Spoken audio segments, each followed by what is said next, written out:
The three-legged goat was not waiting for food. That was the first thing Elena Whitcomb understood when she found it inside the ruined smokehouse on Miller's Ridge.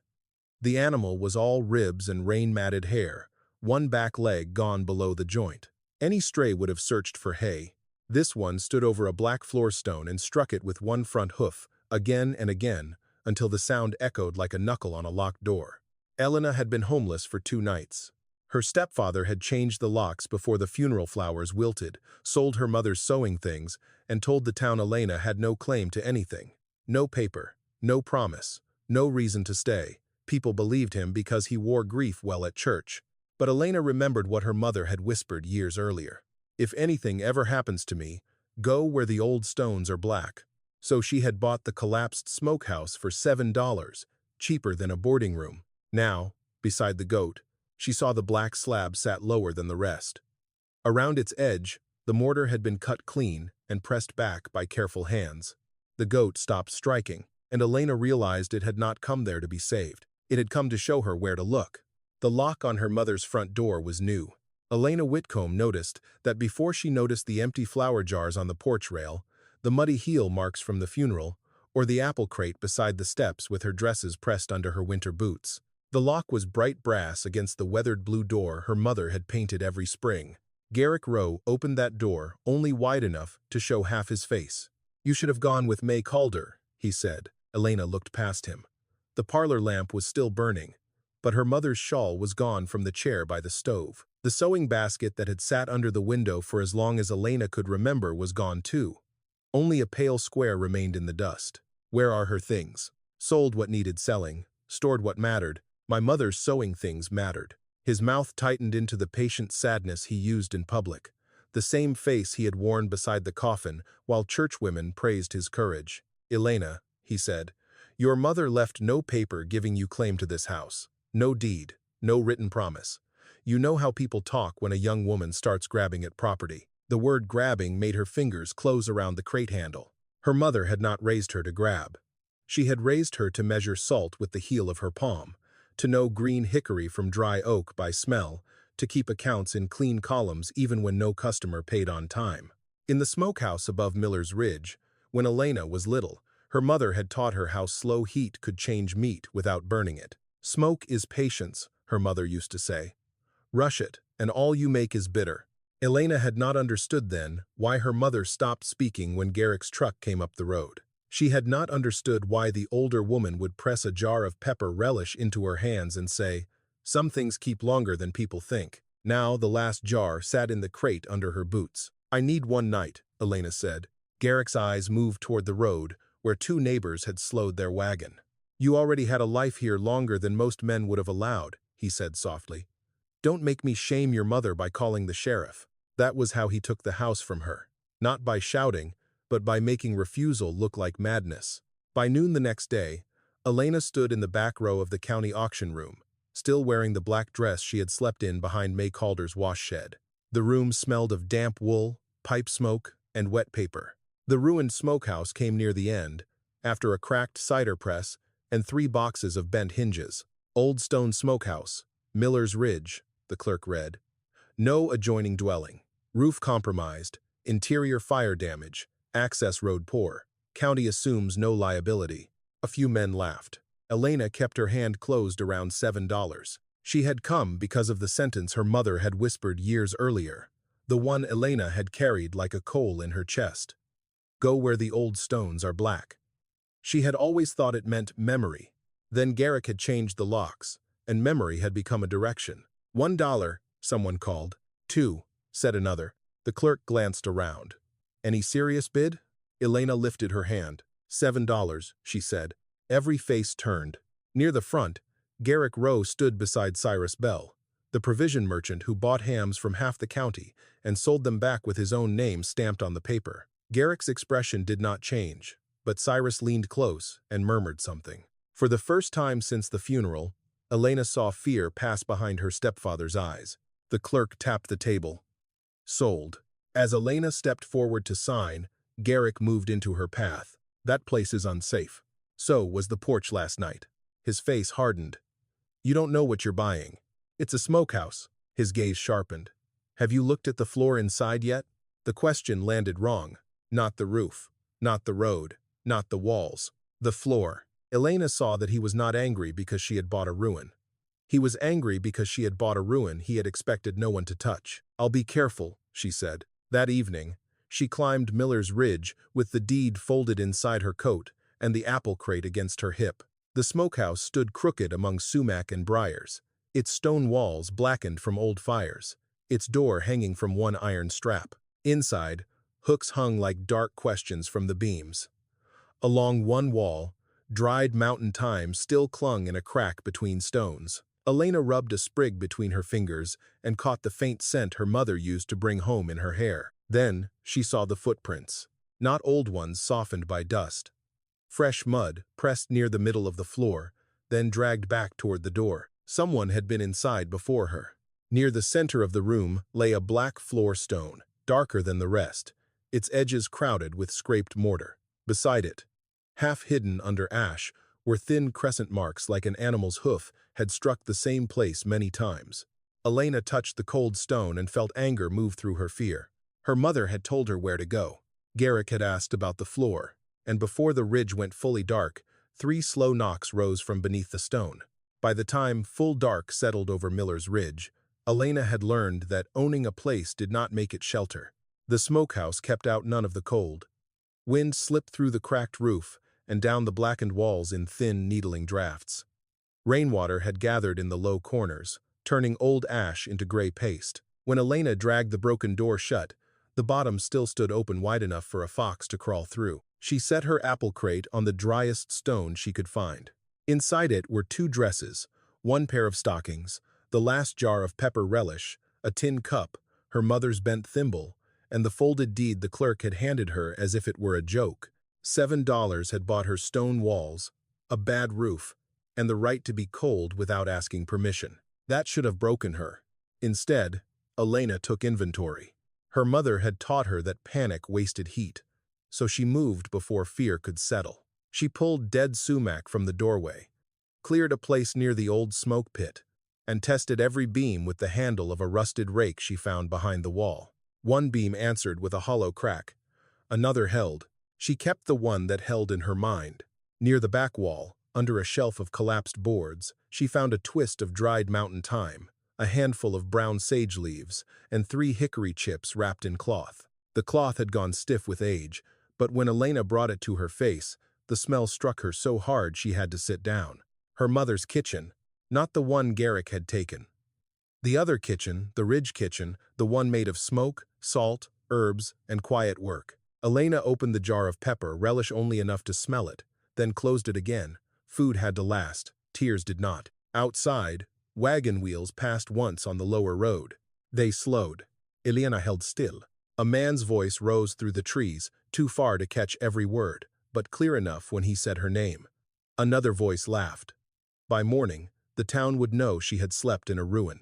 By noon, Garrick would make it sound like proof. Proof of grief. Proof of foolishness.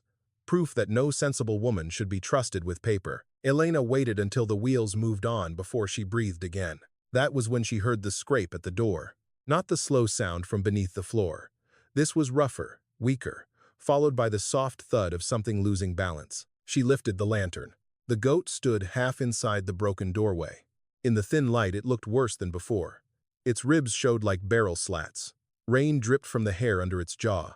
The missing back leg ended in an old scar, drawn tight and pale, but one front leg was bleeding fresh above the hoof. Elena whispered, "Oh, you foolish thing." The goat did not run. That made her more afraid than if it had. Wild animals ran from people unless hunger, pain, or memory had taught them otherwise. She tore a strip from the hem of her black funeral dress and moved slowly. The goat watched her hands. When she reached for its leg, it flinched so sharply its shoulder struck the doorframe. "I know," Elena said, though she did not know what had happened. "I know." There was no clean water inside, so she set an old pan beneath the roof drip and waited. While rain gathered, she broke one hickory chip in half and used the dry heart of it to start a small fire in the smoke pit.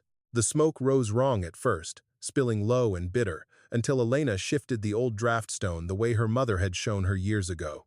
Air pulled. The smoke lifted. For the first time, the room seemed to remember what it had been made to do. She washed the goat's cut with rainwater, packed it with crushed sage, and tied the cloth strip tight. The animal trembled, but did not bite. Under the matted hair at its throat, Elena found an old leather collar, nearly hidden against the wet coat. She had missed it before. The leather was cracked and dark from weather. One side was scorched, as if it had been too near flame.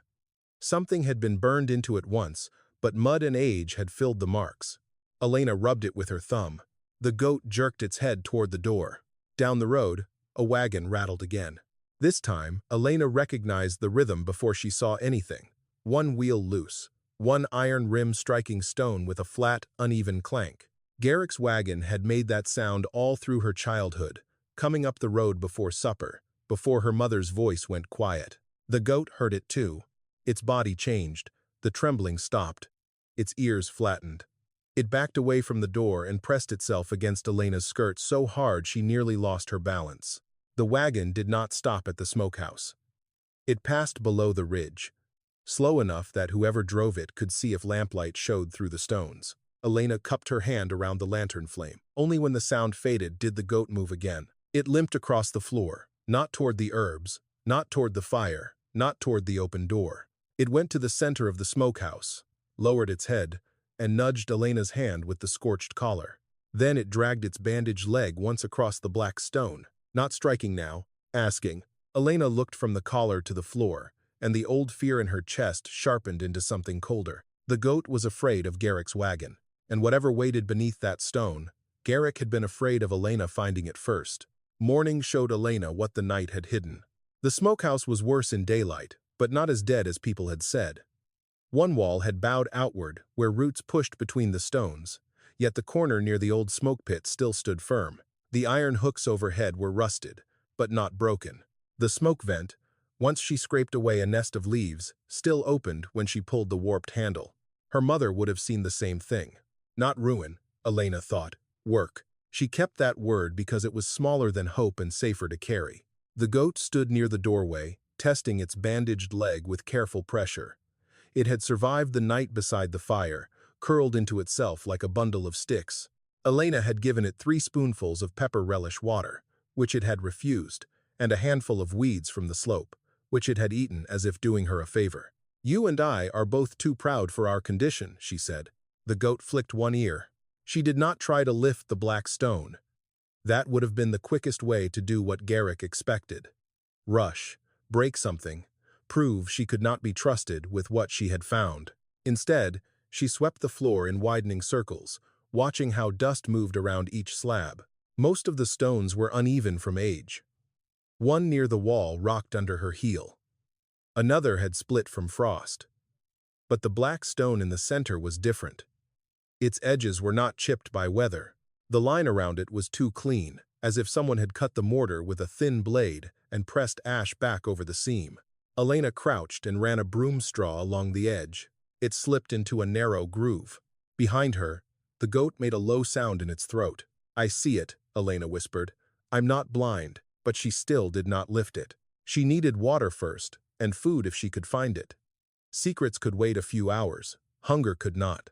By mid-morning, she had dragged brush from the spring path behind the smokehouse. The path had nearly vanished under blackberry canes, but the soil below them was damp. Smokehouses were not built far from water, not if people meant to wash meat, rinse cloth, and keep fire from taking the hill. Halfway down the path, she found hoofprints. Not the goat's 3-legged pattern. These were larger, shod, and recent. A horse had been tied near the spring run, hidden below the rise where no one from the lower road would see it. Beside the print lay a twist of brown twine, the kind Garrick used around feed sacks. Elena picked it up with 2 fingers. So someone had come for the smokehouse before she bought it. When she climbed back, an old woman stood beside the open door. May Calder had one hand on her cane and one hand pressed flat against the stone wall, as if the building had spoken, and she was trying to quiet it. She looked at Elena, then past her, into the smokehouse. Then she saw the goat. All the color left her face. "You found her," May said. Elena stopped. "Her?" May's mouth closed. The goat took one limping step forward, then another. It did not run to May, But it did not hide either. Its ears lifted. For one breath, the old woman looked ready to say a name. Instead, she looked down the ridge road. "Does Garrick know you're still here?" "He knows I bought it." "That is not what I asked." Elena set the twist of twine on the windowsill. "He asked about the floor before I ever came inside." May's fingers tightened on the cane. "There." Not surprise. Fear. "What is under that stone?" Elena asked. May's eyes moved to the center of the room. The goat lowered its head but did not cross the floor. It stood at the edge of the light, body angled toward Elena, as if waiting for the old woman to answer. "I came to bring you bread," May said. She lifted the cloth bag hanging from her wrist. Inside were 2 biscuits, a small wedge of cheese, and a folded square of clean linen. Elena took the bag, but she did not step aside. "May, you knew this goat." The old woman's throat moved. "Your mother had a soft hand with broken things." "That is not an answer. It is the only one I can give standing in the open." Elena looked toward the road. Nothing moved except the wind in the sumac.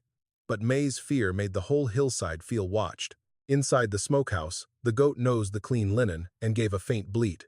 May flinched as if the sound had reached back through years. "My mother told me to come where the old stones are black," Elena said. Why would she say that? May stepped over the threshold slowly, with the care of someone entering a room after a death. She did not look at the hooks, or the smoke vent, or the broken roof. She looked at the center of the floor, because she knew the house would be taken first, May said. May lifted her cane and pointed, not touching the black slab. "Your mother never let anyone stand on that stone, not customers, not me, not even you when you were little. She would set a crate over it during curing days and say the floor dipped there." She lied? May's eyes filled, but her voice stayed hard. "She protected something." "What?" The old woman turned toward the doorway again. Down below, a wagon wheel struck stone with a flat, familiar clank. Garrick's wagon. May backed away so quickly her cane slipped. Elena caught her arm. "Tell me." May looked from Elena to the goat, then to the black stone. The fear in her face was no longer old. It was present, alive, breathing on the hill with them. "Your mother hid that place from everyone," she whispered, "because someone in her own house was never supposed to know." By the next afternoon, Elena had stopped thinking of the smokehouse as a place to endure and started treating it like a patient that might survive. She began with the roof. The worst hole opened above the north corner, where rain had dropped straight onto the floor all morning. Elena could not fix slate with bare hands, but she could slow water. She pulled loose boards from an old curing rack and wedged them beneath the torn roofline. Over that she spread a square of oilcloth May had left inside the linen. It was ugly work, but when the next gust came across the ridge, the water struck the patch, slid sideways, and missed the dry corner. Elena stood below it, breathing hard, and felt the first small victory of the place answer back. The goat watched from the doorway, chewing blackberry leaves as if she had supervised the repair. "You approve?" Elena asked. The animal blinked. Elena took that for yes. She spent the rest of the morning clearing what she could. She dragged collapsed boards into one pile, sorted usable iron hooks from broken ones, and scraped soot from the vent until the handle moved more freely. Every improvement revealed another injury: a cracked threshold, a loose hinge, a place where someone had recently disturbed ash near the center of the floor. She did not touch the black stone. Not yet. Instead, she studied the smokehouse the way her mother had taught her to study a curing fire, by what it tried to hide. The back wall held the deepest stain, but the scent there was not only smoke. When Elena leaned close, she caught something sharper under the ash: juniper, brown sugar, pepper, and the dry green bite of mountain thyme. Her mother's blend. Elena found a shallow shelf between 2 stones where brittle leaves still clung. She crushed them between her fingers and tasted salt on the air, enough to remember her mother with sleeves rolled, turning meat on a hook while Garrick stayed away from the ridge. Maybe he had stayed away because he hated the smell. Maybe because he had been told to. By late afternoon, Elena had coaxed the fire to burn clean. The smoke rose in a thin blue line through the vent instead of crawling along the floor. It was not a working smokehouse yet. It was not even safe. But it had drawn air. It had held flame. It had done one thing it was made to do. Then the wagon came. This time, it did not pass below the ridge. The loose wheel clanked once, twice, then stopped outside the door. The goat froze beside the old smoke pit. Elena wiped her hands on her skirt and stepped into the doorway before Garrick Rowe could enter. He was not alone. Beside him stood Cyrus Bell, clean-shaven and dressed too well for a muddy hillside. He carried a leather sample case. His eyes moved over the smokehouse quickly, not with disgust, but with calculation. Garrick looked at the patched roof. Cyrus looked at Elena's hands. "Well," Garrick said, "you have had your night of proving something. Now let us be sensible." Elena said nothing. Cyrus smiled as if they were meeting across a counter instead of in the doorway of a ruin. "Miss Whitcomb, I knew your mother's work. Fine hand with smoke. A little old-fashioned, maybe, but fine." He glanced past her toward the back wall. "It would be a pity to see you waste yourself up here over sentiment." "Sentiment is cheaper than rent," Elena said. Garrick's jaw shifted. Cyrus gave a soft laugh. "I can offer more than rent. Mr. Rowe tells me you paid $7. I will give you 40 by sunset, cash. Enough for a proper room, food, decent shoes. You sign the smokehouse over, and no one has to make this uglier than grief has already made it." $40. For one breath, Elena saw what that money could buy. 3 weeks of boarding, flour, coffee, maybe a doctor for the goat. Her stomach tightened. Then the goat moved behind her. Only one step, but Cyrus heard it. His smile thinned. "That animal still here? She is not yours." "No. But troublesome strays bring inspectors, disease talk, liability." Cyrus set his sample case on a flat stone. "You are alone up here, Miss Whitcomb. A county man could decide this place is unfit before supper." Garrick's eyes stayed on Elena. "Take the money." "No." The word came out before fear could soften it. Cyrus opened his case. Inside were folded papers, a small ink bottle, and a wrapped parcel of cured meat stamped with Bell provisions. Elena recognized the smell before she saw the paper. Juniper, pepper, brown sugar, mountain thyme. Her mother's blend, made flatter, sweeter, cheaper. Cyrus saw recognition cross her face. "Your mother had a nice local taste," he said. "But taste is not ownership." Elena's hands went cold. "How would you know what she used?" He closed the case too quickly. Garrick spoke over him. "Enough. Sign the transfer." Cyrus recovered his smile, but his eyes had sharpened. "Before you decide, consider whether you found anything in here you cannot use. Old account slips, notes, a recipe book, perhaps. Such things cause trouble when people misunderstand them." Elena had not said recipe, she had not said book. Even Garrick went still for half a second. There it was, the crack in the polite visit. Elena stepped back, not to let them in, but to put herself between the men and the center of the floor. "I have not misunderstood anything yet," she said. Garrick's face changed then. The church grief fell away. "You are making a mistake your mother made." The goat gave a sudden, harsh bleat. Cyrus looked toward the black stone. Not at the walls, not at the roof. At the stone. Garrick grabbed Cyrus by the elbow before the merchant could look too long. "We will come back when you are hungry enough to think," Garrick said. They left the transfer unsigned. Elena waited until the wagon rolled down the ridge before she moved. The smokehouse seemed colder after them, though the fire still lived. She knelt where Cyrus's polished boot had stopped. A smear of fresh mortar dust marked the floor. Beside the black stone, where the edge had been cleaned that morning, a new bright scratch cut through the ash. Someone had tried to lift it again while she was outside fixing the roof. Elena waited until the wagon sound had been gone for nearly an hour before she touched the black stone. Not because she was patient, because fear had made her hands clumsy, and clumsy hands broke old things. She barred the smokehouse door with a fallen curing rack, fed the fire low, and moved the lantern close enough for light without letting the flame lick the floor. The goat stood near the wall, watching with its head lowered. It made no sound now. That silence frightened Elena more than the knocking ever had. The new scratch beside the stone was shallow but fresh. Whoever had made it had worked in haste, scraping at the mortar with a knife or nail, then stopped before the slab came loose. Elena slid the rusted rake handle into the groove she had found earlier and pressed. Nothing moved. She changed the angle. The wood bent. For a moment she heard Garrick's voice from the auction room. "You don't know what you're buying." "No," Elena whispered. But she knew what she was leaving. She pressed again. The stone shifted with a tired scrape, less like a door opening than a tooth pulled from an old jaw. Beneath it lay a hollow lined with flat river rock. Inside the hollow was a tin box wrapped in oilcloth and tied with a strip of faded blue apron string. Elena knew that fabric. Her mother had worn that apron on curing days, when smoke darkened her sleeves and salt dried white on her wrists. The knot had been tied tight, then sealed with wax. Elena cut it with the small blade from her mother's thimble case. The tin lid resisted, then gave with a soft pop. Inside were papers folded in careful stacks.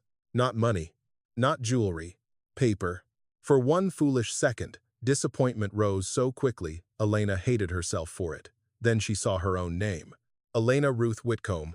Written in her mother's hand, across the top of a cream-colored document, the letters firm, slanted, unmistakable. Elena sat back on her heels. The first page was a covenant of use and keeping, dated 3 years before her mother married Garrick Rowe. The words were formal, some of them hard to follow, but one line was plain enough to make Elena's breath catch. For my daughter, Elena Ruth Whitcomb, and no husband of mine, present or future, shall claim, sell, lease, or surrender this place in her name. The smokehouse blurred. Elena wiped her eyes with the back of her wrist and forced herself to keep reading. The document described the smokehouse, the ridge path, the curing shed, and the working implements belonging to the same. It bore her mother's signature at the bottom. Beside it was a place for a confirming witness. That space was empty. No, not empty. Torn. The lower corner had been ripped away, taking part of the witness line and the seal with it. Elena searched the box with shaking fingers. There were more papers. An account ledger with names from 3 counties, prices paid for smoked hams, jars of relish, cured shoulders, and herb bundles. There were recipe pages, not written like kitchen notes but like instructions meant for someone trusted. How long to dry juniper, when to add brown sugar, how to judge hickory by scent, how to keep smoke sweet in damp weather. On the back of one page, her mother had written only 6 words. Do not sell the ridge blend. Elena touched that line once, then folded it back. At the bottom of the tin lay a smaller envelope, brittle with age. Across it was written, witness copy. Her heart struck once, hard. She opened it. Empty. The envelope had been slit along one side and carefully placed back beneath the other papers. Someone had found the box before her. Not all of it. Not enough to take everything, but enough to remove the page that could make the covenant stand without question. The goat stepped closer and sniffed the torn corner. Its ears flicked toward the door. Elena heard nothing. Then, from outside, a twig cracked. She closed the tin so fast the lid bit her finger. No wagon this time. No loose wheel. Only footsteps moving through wet leaves behind the smokehouse. Elena killed the lantern with her palm and crouched in the dark, the tin box pressed against her ribs. The fire in the pit was low, but one coal still glowed. Through the broken lower edge of the door, she saw a shadow cross the threshold, not entering, listening. The curing rack held, barely. A knife slid through the gap and lifted the latch once. When it did not open, the blade withdrew. The shadow moved along the wall toward the rear stones, where old smoke stains made the darkness thicker. The goat gave a sudden, hard snort.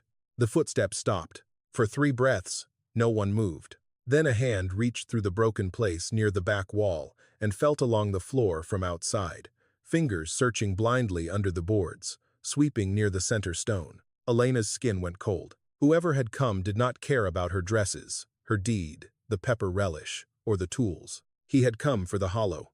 The goat lunged. Its horn struck the wall with a crack that made the hand vanish. A man cursed under his breath. Not loud, but loud enough for Elena to know he was real, close, and angry. The footsteps retreated down the slope. Elena did not breathe until the hill went silent again. Only then did she light the lantern. The back gap showed fresh splinters where someone had widened it with a blade. Ash had been dragged across the floor. The black stone, still half lifted, bore the print of muddy fingers along one edge. At the rear door, where rain had softened the dirt, a boot mark had sunk deep beside the threshold. Elena had seen that shape before. Narrow heel, worn outside edge, a missing nail at the toe. The same mark had dried on Garrick Rowe's porch the morning he locked her out. Elena did not sleep after the boot print. She sat with her back against the smokehouse wall, the tin box under her coat, and the goat lying between her and the broken rear gap. Every sound outside grew teeth in the dark. Rain sliding through sumac, a branch scraping stone, water dropping from the patched roof into the pan. Twice she thought she heard a wagon on the lower road. Twice it was only her pulse. By dawn, fear had become something harder to carry but easier to use. She laid the papers on a dry plank near the smoke pit and put stones on the corners to keep the wind from taking them. The covenant came first. She read it slowly this time, not like a daughter begging the page to love her, but like her mother had taught her to read an account book, line by line, number by number, no mercy for what was missing. The smokehouse was named. The ridge path was named. The working implements were named. Then Elena saw a phrase she had passed over the night before, together with the spring run, customarily used in curing and washing. Spring run. She read the words again. The smokehouse was not just 4 walls and a bad roof. It carried a claim to water. Outside, the goat lifted its head as if the word had been spoken aloud. Elena turned to the account ledger. Her mother had kept it in thin, exact columns. Customer, date, cut of meat, curing days, payment, delivery. At first, the numbers only proved the business had once been real. Then Elena noticed marks in the margins, a small circle beside some names, a slash beside others. 3 letters repeated on nearly every page. Ierbe, Te, Ridge Blend Time. She found the same letters beside orders from 2 towns across the county line and 1 hotel in Ashford that had paid more than anyone in Miller's Ridge ever admitted. Her mother had not been making scraps for neighbors. She had been running a quiet trade from the hill, while Garrick played grieving husband in church, and Cyrus Bell stamped his own name on paper. Elena opened the recipe pages. Most were written in her mother's steady hand, but several had been copied twice, once plainly and once in a kind of shorthand Elena remembered from childhood. Her mother used it when she did not want Garrick reading her market lists. Too much sugar ruins weak smoke. Never dry thyme away from the spring. Juniper must be cut above the whetstones. Whetstones. Elena rose so quickly the goat scrambled upright. The spring path behind the smokehouse was narrow and thorny, but now she followed it with purpose. The goat limped after her, slow but determined, stopping once to nose the damp soil where its own prints crossed larger horse tracks. Elena saw more of them in daylight. Hoofprints. Boot marks. A place where someone had knelt near the water and torn moss from the bank. The spring itself came from beneath a shelf of stone half hidden by blackberry canes. Clear water ran over flat dark rock and gathered in a shallow basin before slipping downhill. Around the basin grew mountain thyme, juniper seedlings, and a low green herb Elena knew only by scent. Her mother had crushed it between her fingers on curing days and told Elena never to pull the root. The goat bent its head and drank. Elena knelt beside the water. On the stone lip above the spring, nearly lost under moss, were 3 carved letters. Tse, Vu Er, Clara Whitcomb Rowe. Her mother's married name, carved not deep, but deliberate. Below it was a smaller mark, a simple line shaped like a smoke hook, the same mark Elena had seen beside the best, paying accounts in the ledger. The place was not only water, it was the source of the blend. Cyrus Bell had not offered $40 out of kindness. Garrick had not asked about the floor because he hated old stone. They needed the paper that connected smokehouse, spring, and recipe before Elena understood that all 3 belonged together. Elena filled the tin cup and tasted the water. Cold, mineral, sharp with root and leaf. Not magic, not treasure. Work. The kind of work that could feed her if she learned it well enough. The kind of work her mother had protected with paper because she knew love without proof could be stolen by a man with a soft voice. Back inside, Elena spread the missing envelope and the ledger beside the fire. The torn witness line still made the covenant vulnerable. Garrick would say the page was incomplete. Cyrus would say recipes had no owner. A clerk would shrug. A sheriff might call the whole thing grief and ash. Elena needed more. She remembered the old trick her mother used when customers pressed too hard on the ledger page and left marks on the sheet beneath. Hold it sideways to light. Dust it lightly with soot. Read what the ink had not written. Elena took a pinch of cold ash, rubbed it between her fingers until it was fine, and brushed it over the blank back page behind the torn covenant corner. Nothing. She tried again, gentler. Lines rose from the paper like bruises.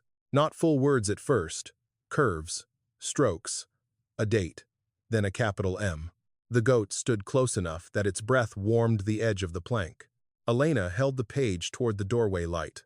May Calder. Her knees weakened. Below the name, faint but readable, were 2 more words pressed into the paper from the missing witness sheet. Spring right. May had not only known, May had signed. The old woman had been the confirming witness to the covenant that protected the smokehouse in the spring. That was why Garrick feared her. That was why she had gone pale at the goat, at the stone, at the room itself. Not because she remembered a sad story, but because she was part of the paper that could still stand if she found the courage to speak. Elena folded the page with care. For the first time since the funeral, the question inside her changed. It was no longer, "Did my mother leave me anything?" It was, "Who had stolen the proof, and how many people had helped him keep it buried?" The answer would not come from crying over the tin box. It would not come from waiting for Garrick to feel shame. It would come from accounts, marks, water, recipes, and names. It would come from doing what her mother had done quietly for years, keeping record until lies had nowhere left to stand. Elena put the covenant, ledger, recipe pages, and ash-revealed imprint back in the tin. Then she took out one page, the one that said, "Do not sell the Ridge blend," and set it above the smoke pit where she could see it. The goat nudged her elbow. "I know," Elena said. "We have to go to May." But when Elena stepped outside with the tin under her arm, she saw fresh wagon tracks pressed into the spring path. Not old tracks from the night before. Fresh. Someone had gone down to the water while she was reading the page. And on the wet stone beside the spring, the carved initials had been scraped raw. Before Elena could climb back from the spring, a bell began ringing below the ridge. Not the church bell. Not the dinner bell from the row house. This was sharper, official, struck by a hand that wanted the whole road to hear. Elena stood with the tin box beneath her coat and watched three figures come up the lower track: Garrick Rowe, Cyrus Bell, and a narrow man in a brown county coat carrying a clipboard under one arm. The goat saw them before Elena moved. It backed into the brush, ears flat, bandaged leg trembling. "Elena Whitcomb," Garrick called, as if he had not thrown her name out of his house less than a week before. "Stay where you are." She did not. She stepped onto the path where the scraped spring stone lay behind her, raw and pale where her mother's initials had been. The county man glanced at the mark, but did not ask why it looked freshly cut. That told Elena enough. "This is Mr. Pruitt," Garrick said. "County Property and Livestock Office." Pruitt did not look at her face. He looked at her dress, her muddy boots, the smokehouse roof patched with oilcloth, and the goat trying to hide among blackberry canes. "I received a concern," he said. "From whom?" Garrick answered before Pruitt could. "From sensible people who do not want a grieving girl sleeping in a condemned curing shed with a diseased animal." The word diseased struck harder than Elena expected. The goat gave a thin, frightened bleat. "She is not diseased," Elena said. "Her leg was cut." "By what?" Cyrus asked. Elena looked at him. "That is a question I mean to answer." Cyrus's mouth tightened. Pruitt opened his clipboard. "Miss Whitcomb, the structure is unfit for lodging. Open fire inside. Damaged roof. Exposed iron. Animal waste. No proper pen. No confirmed water right.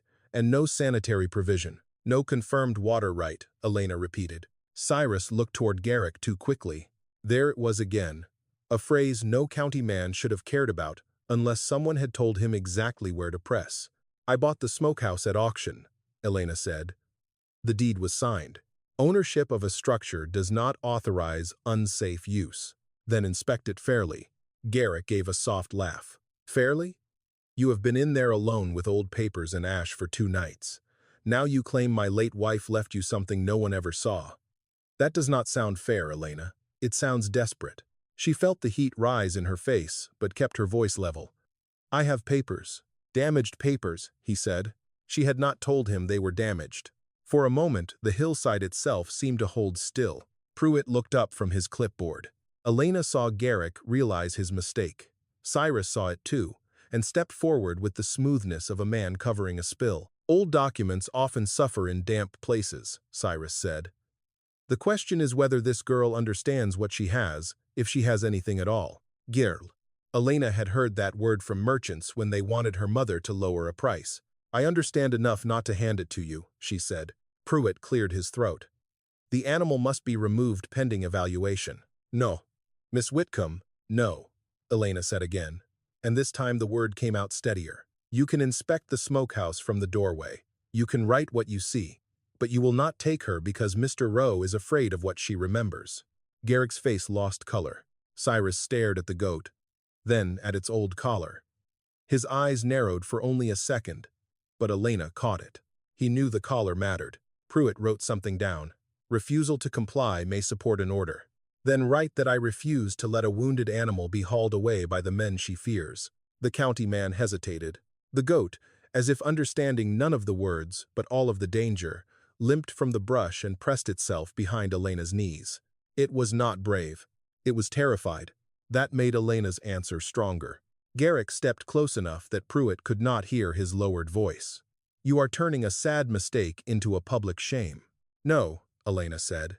You did that when you changed the locks before the flowers wilted. His eyes went flat. Your mother would be ashamed of what you are becoming. For the first time, Elena did not flinch. My mother taught me to read what men try to hide in plain columns. Cyrus snapped his case shut. We are wasting time. They left with Pruitt still writing, but the threat remained after the wagon rolled away. An order could come. A sheriff could come. A man with a rope could come before any paper was read properly. Elena did not go to May that afternoon. She could not leave the goat. Instead, she worked until her hands shook. She dragged thorn branches into a rough fence near the doorway, set a pan of water in the shade, and moved the tin box into a crevice behind the smoke vent where a searching hand would not reach without tearing the wall apart. She kept the ash-imprinted page folded inside her bodice. Near dusk, the goat disappeared. Elena found the gap in the thorn fence first, not broken by the goat, but sliced clean through with a blade. Beyond it, the grass bent toward the spring path. Then she saw the trap. It lay half-hidden under leaves beside the lower stones. Two iron jaws held open around a baited twist of apple peel. New oil shone on the hinge. The chain had been staked deep, and the stake bore a burned mark. Row Ridge. The goat stood 3 steps beyond it, frozen, one hoof lifted, nose stretched toward the apple. Elena did not shout. Shouting would startle her forward. She knelt slowly and held out both hands. Come back, she whispered. Not that way. The goat's ears flicked. Hunger pulled one way. Elena's voice pulled the other. For a terrible second, neither won. Then the animal turned. Elena caught its collar and dragged it back as the trap snapped shut on empty air with a crack like a bone breaking. The sound rolled through the hollow. Elena sat in the wet grass with the goat's head against her shoulder and shook so hard she could not stand. When she finally looked at the collar beneath her fingers, she saw what Cyrus had seen. The scorched leather was not solid. Along the inside edge, beneath the cracked stitching, was a slit no wider than a knife blade. Elena worked one fingernail into it. Something small slid against her palm. A key, black with age, tied to a thread of blue apron string. Elena waited until the ridge road emptied before she went to May Calder. She did not take the lower road. Garrick knew that way too well. Instead, she followed the spring run down through laurel and slick stone, the tin box wrapped in her mother's apron string beneath her coat. The goat came with her, slower than fear wanted but steadier than pain should have allowed. Twice, Elena stopped to listen. No wagon, no clanking wheel. Only water, leaves, and the goat's uneven steps behind her. May's cabin sat below the ridge in a pocket of walnut trees. When Elena reached the back fence, May was already at the door with a flour sack in one hand. She saw the goat first. Then she saw the key in Elena's palm. The sack dropped. Where did you get that? From her collar. May closed her eyes. Clara said she would never leave it where Garrick could reach. She left it with the goat. That animal was hers, May said. Elena had known it in pieces. Hearing it whole made the hillside shift beneath her. Her name was Uni, Mai whispered. Your mother bottle. Fed her after the back leg was taken. Garrick wanted the poor thing put down. Clara said a creature did not become useless because it had lost what men expected it to stand on. The goat lifted its head at the old name. Elena swallowed. You signed the covenant. May's hands shook so badly she gripped the doorframe. Come inside. The cabin smelled of cornmeal, stove smoke, and fear kept too many years. May latched the door, then checked the curtain. I signed as witness, she said. Your mother wanted you protected before she married him. She knew Garrick smiled at land the way some men smile at women. Like ownership was only a matter of waiting long enough. Why didn't you say so after she died? May sat down as if her knees had failed. Because the copy I held was stolen 2 winters ago. Because Garrick told me an old widow with no sons could lose a roof faster than a girl could lose a deed. Because I was a coward. No, Elena said. Yes. May's voice cracked, but she did not look away. Do not soften it for me. I let fear sit where truth should have stood. Elena laid the ash-marked page on the table. May bent over it. When the faint impression of her own name caught the lamplight, one hand went to her mouth. That is my hand, she said. That is the witness page pressing through. Will you say it publicly? May did not answer. Outside, the goat bumped the step with one horn. Elena looked toward the window. The key must open something. May rose slowly. Not here. They returned to the smokehouse near dusk, keeping below the road until the last climb. May moved slowly, but did not turn back. The goat walked between them like an old secret being escorted home. Inside, May pointed to the right side of the doorframe. Your mother had Silas Penn cut a narrow pocket there. Not for money. For a paper that had to be close to the door in case she needed to run. Elena pressed the key into a hole she would never have noticed beneath a knot in the wood. For a moment, it would not turn. Then the mechanism gave with a dry click. A strip of frame loosened. Elena pulled it open. The compartment was empty. No folded page. No seal. No witness copy. Only a clean rectangle in the dust where something had rested for years, and a fresh smear of oilcloth along the backboard. May made a sound that was almost a prayer. He found it, she said. Elena reached into the hollow. Her fingertips touched the tacky edge of wax, and one thread caught on a splinter, faded blue, the same as the apron string around the tin box. It was here, Elena said. Not years ago, recently, May nodded, face gray. Then Garrick knew about the pocket, or someone showed him. Who else knew? Clara. Me. Silas Penn, if he remembers. And. May stopped. And? May looked at the old smoke vent. Cyrus Bell came here once when your mother was curing for Ashford Hotel. I was outside with Junie. Clara caught him by that doorframe. He said he admired the workmanship. The goat suddenly stiffened. Elena heard it too, not a wagon this time, but a rider moving slow on the ridge road. May grabbed Elena's wrist. Hide the papers. Elena did not move toward the vent. She moved toward the smoke pit, lifted the loose draft stone, and slid the tin beneath the ash shelf her mother had used to control the fire. If Garrick searched where he had searched before, he would find only an empty frame. The rider passed without stopping. Still, no one breathed until the sound faded. May sank onto a low stone, staring at the open compartment. I thought silence would keep us safe, she said. It only taught him where to look next. Elena closed the empty pocket and turned the old key in her hand. Then we stopped letting him be the only one looking. May looked up. Her fear was still there. But something behind it had begun to move. What do you need from me? She asked. Elena held out the ash-marked page. Your voice, she said, and the name of every person who saw my mother sell from this smokehouse before Cyrus Bell pretended the taste was his. May took the page. But before she could answer, the goat limped to the threshold and lowered its nose to the dirt outside. In the fading light, Elena saw a fresh line drag through the dust. Not a hoofprint. A boat hail. Someone had stood at the door long enough to hear them open the hidden frame. The county courthouse smelled of wet coats, lamp oil, and men who had already decided the truth before hearing it. Elena stood at the back with the tin box held in both hands.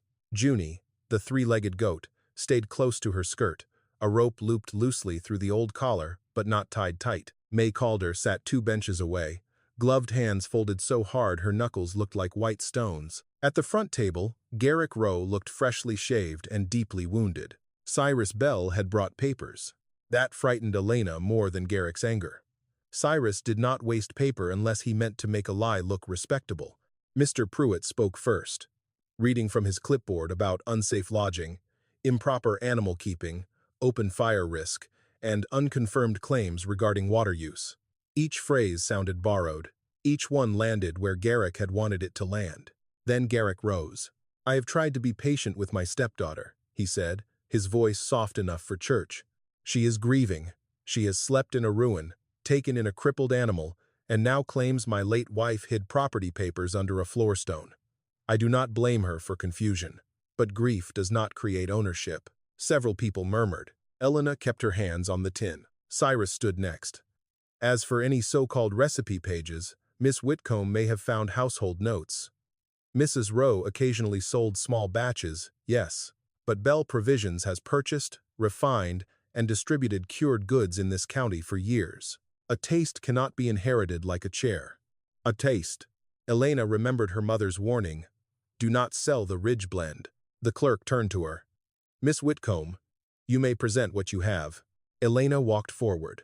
The room quieted, not because they respected her, but because they wanted to see whether she would shake. She laid out the covenant first. Garrick did not look at the page. He looked at the torn corner. There, he said. No witness seal. Elena heard the first door close. The clerk adjusted his spectacles. The confirming portion is missing. It was cut away, Elena said. By whom? She looked at Garrick. He smiled sadly. Accusation is not evidence. The second door began to close. Elena placed the ash-marked impression beside the covenant. The page underneath kept the pressure of the missing sheet. May Calder's name is still there. So are the words spring right. May's shoulders drew inward. The clerk leaned close. Cyrus leaned too, then caught himself and stepped back. Garrick's face did not change. Ash and imagination. She has been sleeping beside smoke for days, Cyrus said. Of course she can make ash say whatever grief needs it to say. A few men nodded. Elena's throat tightened. She had expected attack. She had not expected how easily people accepted it when spoken cleanly. She opened the ledger. This is my mother's account book. Dates, customers, payments, curing days. The same mark appears beside her strongest orders. She pointed to the hook-shaped sign. The same mark was carved beside the spring before someone scraped it away yesterday. Pruitt frowned. Carved where? At the spring run behind the smokehouse. Garrick sighed. A young woman alone on a hill can claim any scratched rock said anything. Elena reached into the tin and brought out the strip of leather from Junie's collar, the hidden key still tied with blue thread. This key opened a compartment in the smokehouse doorframe. The compartment held something wrapped in oilcloth until recently. The mark in the dust remains, Cyrus said. Or she opened an empty hole and built a story around it. The third door closed. Elena looked toward May. The old woman did not stand. Her lips moved once, but no sound came. Garrick saw it. Mrs. Calder is elderly. Do not drag her into your scene. May stared at the floor. Elena understood then that courage did not arrive whole. Sometimes it had to be carried to the edge and handed across. She turned back to the room. My mother sold from that smokehouse to Ashford Hotel, Pike Road store, the mill camp, and half the farms represented here. If you bought her ham, if you bought her relish, if she wrapped thyme in paper for your winter coughs, then you know Bell Provisions did not create that taste. Cyrus laughed once. Memory is not a bill of sale. No, Elena said, but bills of sale are. She opened the ledger to the Ashford pages. Cyrus Bell's first large order came 3 weeks after my mother refused to sell him the Ridge blend. He did not buy the recipe. He bought finished goods, then changed the label. Cyrus's smile thinned. Careful. Why? Elena asked. Because you know which page was taken? He went still. The room heard it, not an answer, but the shape of one. Then Garrick made his move. He stepped from behind the table and pulled a coil of old trap chain from a burlap sack. This was found near the ridge, he said. I brought it because the animal she keeps is a danger, and because Miss Whitcomb has suggested my farm harmed it. I have never seen this trap. Junie made a sound Elena had never heard from her before. Not fear only. Recognition. The goat lurched backward, dragging the rope from Elena's loose hand. Its body slammed against the bench. People cried out. Pruitt reached for the collar, but Junie twisted away, eyes fixed on Garrick's hands. The chain swung. On the iron stake, blackened but visible, was the burned mark. R.R. Row Ridge. Elena did not move toward Junie. She moved toward the chain. You have never seen it, she said, but you brought it in your own sack. Garrick's face flushed. It was given to me. By whom? Silence. Junie trembled, staring at the trap like an old wound made metal. May Calder stood. It happened so quietly that at first only Elena saw. May gripped the bench, rose 1 inch at a time, and faced the front. I saw Clara sign it, May said. The room went still. Garrick turned. May. She flinched at his voice but did not sit. I saw Clara Whitcomb Rowe sign the covenant before she married him. I signed as witness. The smokehouse, the spring run, and the keeping of the Ridge blend were meant for Elena, Clara hid the papers because she feared Garrick would sell them before the girl was old enough to stand against him. Garrick's church face broke. "You confused old woman." May lifted her chin.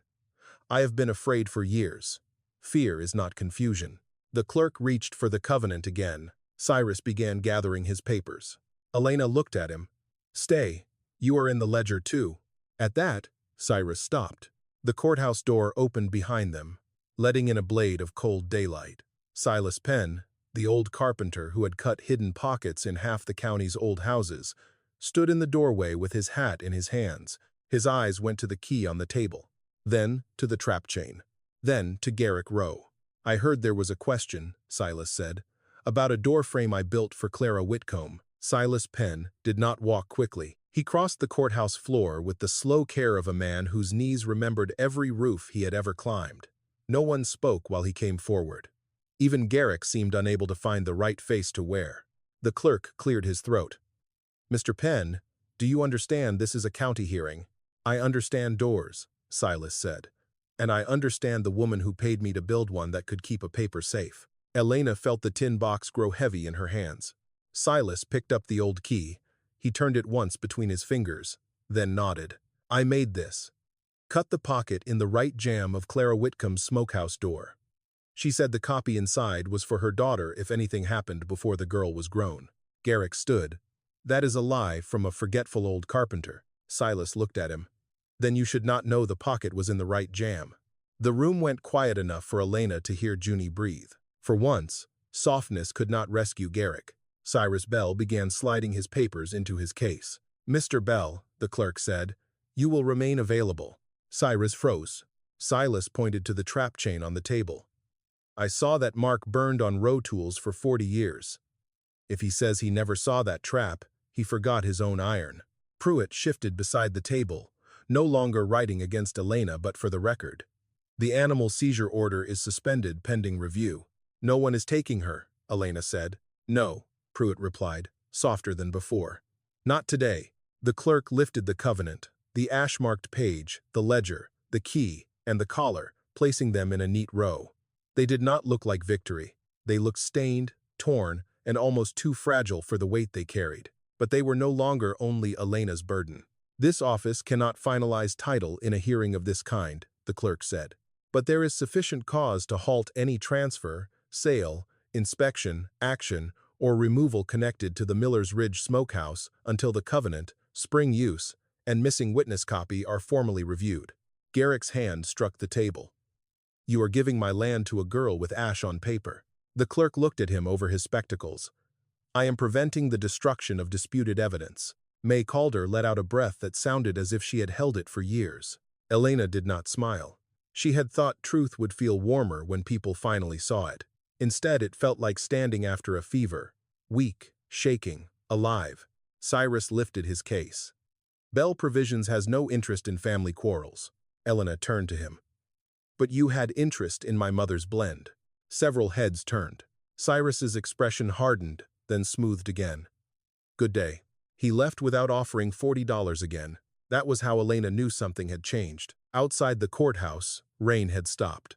The street shone with thin light. May walked beside Elena down the steps, one hand on her cane, the other holding the ash-marked page as if afraid it might vanish. "I should have stood sooner," May said. "You stood when it mattered." "No," May said. "I stood when you made it impossible not to." Junie bumped Elena's knee, tired and hungry and very much alive. Behind them, Garrick came out under the courthouse awning. For a moment, Elena expected another threat. Instead, he looked toward the ridge he had not managed to empty. "This is not finished," he said. Elena held the key up between them. "No," she said. "But it is no longer hidden." He turned away first. That evening, Elena climbed back to the smokehouse with May's biscuits, Silas's promise to repair the doorframe, and a county notice nailed to the outside wall forbidding removal or sale until review. The roof still leaked. The rear gap still needed boards. The spring stone was scraped raw, and the witness copy was still missing. Yet when Elena opened the door, the smokehouse did not feel like a ruin waiting to collapse. It felt like work waiting for hands. She set the tin box beneath the smoke vent, where she could see it, and fed one hickory chip into the pit. Smoke rose straight this time, thin and blue, carrying juniper, time, and the first small proof that the place could breathe. Tomorrow she would find lumber. Tomorrow she would ask Silas about the jam. Tomorrow she would begin copying every account in her mother's ledger before anyone could steal another page. Tonight, Elena sat beside the fire, Junie asleep at her feet, and understood that winning the right to stay was not the same as having a home. It was only the first board laid across the gap. The witness copy was never found. For 3 weeks, men from the county searched Garrick Rowe's desk, Cyrus Bell's storeroom, the locked chest at the row house, and the ash pit behind Bell Provisions. They found receipts with dates scratched out, 3 labels printed over Clara's old order marks, and a bill of sale Cyrus could not explain. But not the missing page. Once, that would have been enough to break Elena. Now it only proved what her mother had known. Paper could be stolen, but not everything paper touched could be erased. May testified twice. The first time, her voice shook so badly the clerk had to ask her to repeat herself. The second time, she brought Clara's old apron, the one with blue thread missing from the corner. Silas Penn brought his toolbook, where he had written, "Concealed jam pocket, smokehouse, CWR, paid in hams and winter relish." Pruitt brought the trap chain. He would not look at Garrick when he set it on the table. By the end of the review, the county did not give Elena a fortune. It did not give her back the blue house with the brass lock. It did not make the years of silence harmless. It did something smaller and more useful. It recognized the smokehouse covenant, the spring run, and the working rights attached to Clara Whitcomb Rowe's Ridge blend as Elena's to keep. Garrick left the courthouse without speaking to her. Cyrus Bell stopped selling anything called Ridge Cured. That was enough for the first winter. The smokehouse did not heal all at once. Nothing honest did. Silas repaired the right jam first. He did not hide another pocket there. Elena asked him not to. Secrets had saved the truth once, but she did not want to build her life around hiding. They patched the roof in sections. May came on dry mornings with biscuits and a sharp tongue, telling Silas when his board sat crooked. Neighbors who had laughed at the auction began appearing with small offerings they pretended not to care about.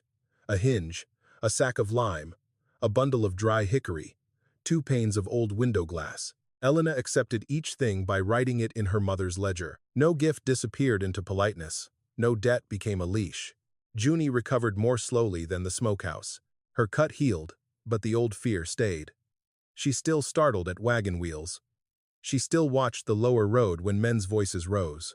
Yet by November, she had chosen a place beside the smoke pit where the floor stayed warm after the fire died. Elena built a low rail there so no one would step too close. The first batch she cured was small. 3 shoulders of pork from May's cousin, a bundle of thyme from the spring stones, juniper cut above the wet bank, brown sugar measured with the heel of her palm. She worked from Clara's notes, but did not copy them blindly. When the smoke turned bitter, she adjusted the draft.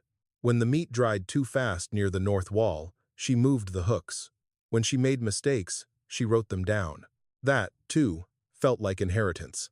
Not perfection. Permission to learn. On the morning the first order left Miller's Ridge, Elena wrapped it in brown paper and tied it with blue thread. She did not stamp Bell Provisions across the front.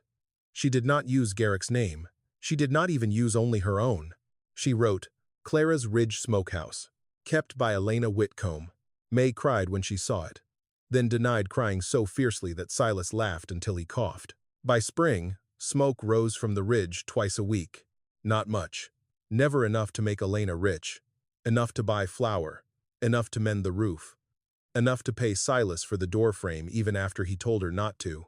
Enough that women from 2 hollows over came carrying old recipes in folded cloth and asked if Elena could help them write the names properly before their sons-in-law decided memory was not legal.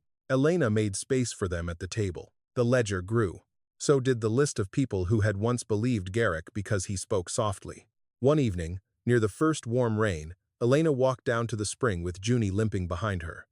Moss had begun to cover the scraped place where Clara's initials had been cut away. Elena knelt with a small chisel Silas had given her and carved slowly, not deep enough to wound the stone, only enough to answer what had been taken. C'est à vous, R.